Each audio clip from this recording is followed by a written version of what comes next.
my name is Eric, and we're here today with Todd from AEG and the New York Toy Fair. Maybe you can introduce yourself and... Hey everybody, I am the Director of Marketing and a Product Developer at AEG.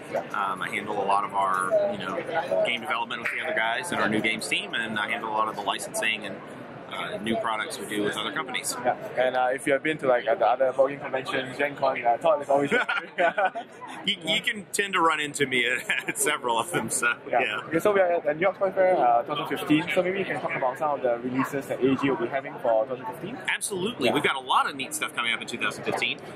As everybody knows, Love Letter is easily one of our biggest lines. It's one of our most popular, best-selling lines for a lot of reasons, and we have 2 more editions coming this summer that we can talk about right now.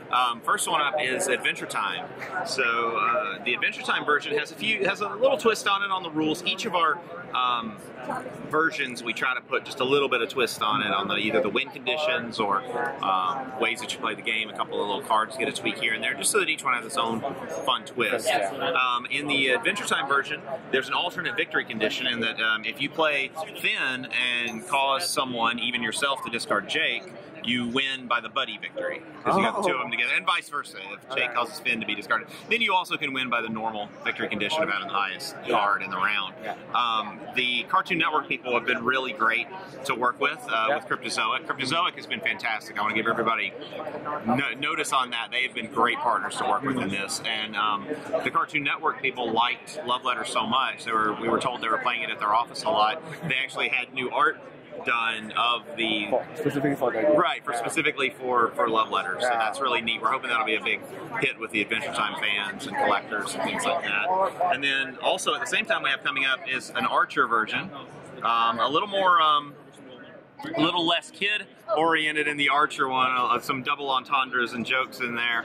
But the Archer version, being a spy game, what we do with it is, at the beginning of the game is, you turn over a card and or you keep one card out of the deck as a mystery card. Well, in this one, that's called the hidden identity, or the mole, and cards will interact with it pretty heavily. In fact, if you notice, Lana's card here is actually a completely different text than the 7 in other versions of Love Letter, because she interacts with the hidden identity card. Several other cards interact with the hidden identity card as well. Just kind of simulate the whole spy agency thing, competent spy agency thing, we'll say. So, and we also have the wonderful point tokens for Archer from Pam's puppet. So, so we have those coming up. Outside of Love Letter, in June we have Rumpelstiltskin coming up. It's a neat game where it's another micro game, but in this one, instead of one card, you actually have a small hand of cards that you're going to be organizing and reorganizing. And the bottom card of your deck is your actual name, because if you go to the old fairy tale of Rumpelstiltskin, if you can name him, you've caught him. And there's a bunch of different little imps, and you have their name. And throughout the game, you'll be swapping names, because you'll swap your bottom card with stuff. But other players get a chance to try to guess who you are during the game. And if they can name which character you are by information they've gained, they can knock you out. And you want to be the last one standing. So it's it's like a bit of a... It has similar traits to Love Letter in a way. Similar, but the goal is much more aggressive, and the ways of gaining information are quite different, actually. So just wondering, like, for all these Love Letter variants, are you still working with Seiji Kanai? We are. Everything goes to Seiji. In some cases, we've actually developed the variant in-house, because we were sitting around and we were thinking about one, and we came up with a really good idea for it, but we've always taken them and then sent them to Seiji and said, hey, we've got a Batman game, we've got a Hobbit game, do you have any thoughts on it? Here's what we were thinking. And he'll, always write us back and either have an alternate proposal, or he'll just sort of like bless the one that we sent and say, no, that sounds great, that's awesome, and we'll go right ahead with it. But yeah, we do our best to keep him in the loop as much as possible.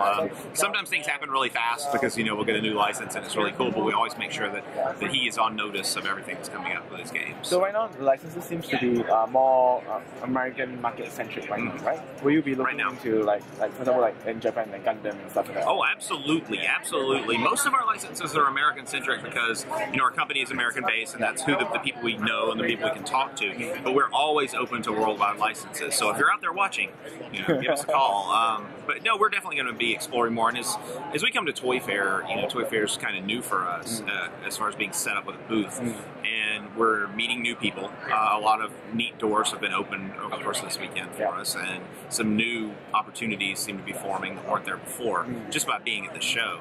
And so the idea to do many more things with it is definitely out there. We definitely want to start working more on global brands and things like that. Because, you know, it's just, number one, it's fun to do. That's the main thing. We wouldn't be doing it if it wasn't fun. Right, yeah. But then being able to grow the property that way is just fantastic. Do you have any other things you want to talk about? Oh, yeah, absolutely. A few. Coming up in the near future, these are kind of later in the summer, but in the near future, of course, we've got the Batman version, which will be out in March. And that one, of course, you're not writing love letters to Bruce Wayne. You're trying to punch out bad guys. They're all the ranked bad guys. Yeah. We have the Hobbit version, where you're trying to get the Arkenstone from Smog, Smog being the guard. The Hobbit version actually has 2 different cards in it as well. It includes a 0 value 1 ring, and the 1 ring is a 0 throughout the game until the very end when it becomes a 7 if you manage to hold the Precious that long. And some other variants. We have, of course, Pretty Smash Up coming in March, which is, funny enough, this has been our most hotly anticipated expansion for Smash Up ever. The pre-orders on it have eclipsed all the versions before. Wow. Now, we thought, you know, it's been very funny with Smash Up, because Smash Up's been really, really popular. We love making Smash Up. It's one of the ones that we just sit around the office laughing about half the time when we're coming up with stuff. And we thought, you know, Cthulhu set a new bar for Smash Up. The excitement over the Cthulhu set just took it to a whole new level, and we were expecting, okay, you know, Cthulhu's hot, people are going to be into that, we'll do the next set, and maybe it'll do as much, but it stayed, you know, the sales have stayed, and then Pretty has pushed it up even higher than Cthulhu had, so yeah, we're very excited at the reach that Smash Up has. Following this, later in the year, we're doing Smash Up Munchkin with Steve Jackson, and that's, I was kind of revealing this weekend, that's where we're going to introduce the fantasy factions. So you'll have Fighter, Cleric, Rogue, Halfling, Orc, and all those things from Smash Up. And we were at the Munchkin World event last night, and they had some art that we've done with them on display, and what you'll see is, and I put some of this on the AEG Facebook, so if you go look it up, the art, we have John Kovalik doing the art as the traditional Munchkin art, he does the line art, but then we've had Smash Up illustrators go in and render the art so that it has a look that fits with Smash Up, yet still has that Munchkin humor and look to it. So on the table, it won't be jarring like you've got a Munchkin card down and Smash Up. It'll all be Smash Up. But so it's always backward compatible. Exactly. Oh yes. You'll be able to have, you know, Orc fairies and Fighter dinosaurs and all kinds of stuff in the next set. And Munchkin does introduce another new fun twist to the game too. That's optional inclusion, but it does make it pretty fun. Okay. Just one of the questions I've been asking the publishers is that, like last year, we've seen quite a lot of people trying out with applications integrated with the tabletop game. So I was just wondering whether is there anything planned for AEG this year? Now, if you're talking about an integrated game, as in you use the app while playing the game, we're not really looking into that right now. We have several of our games that are in various stages of app development through different houses, but you know, those things get halfway and then stop. So the companies we're working with now, I've got a lot of faith in. They really seem to have it together, and I think you're going to be seeing some good announcements very soon after this show. But as far as a game you play while using an app, that's not really something that we're doing as a company right now. Anyway, the door's always there, but you know, it's just not something we're pursuing right now. Coming out in April as well from AEG, this is Dark Seas from Anthony Rubo. Right? Todd will explain how the game works here. Okay, so in Dark Seas, you are a pirate attempting to gain the most infamy and become the most dreaded pirate in the Caribbean. And so in the game, it comes with a little score track. It comes with these cute little captain and ship tokens for every color. There's one for all the colors of the players. And it's got these really neat dice for playing the game, which I'll explain in a moment. When you set up, you're going to have your Skull Island in the middle. And then you're going to set all these little different color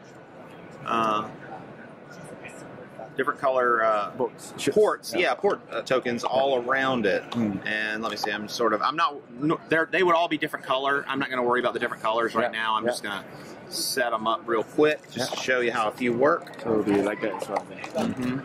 And in fact, many of these may end up all being the same color here, but that's okay. And yes, in fact, I'm using the same color also. Folks at home, pretend that these are 6 different colors when we roll the dice. The magic of Photoshop.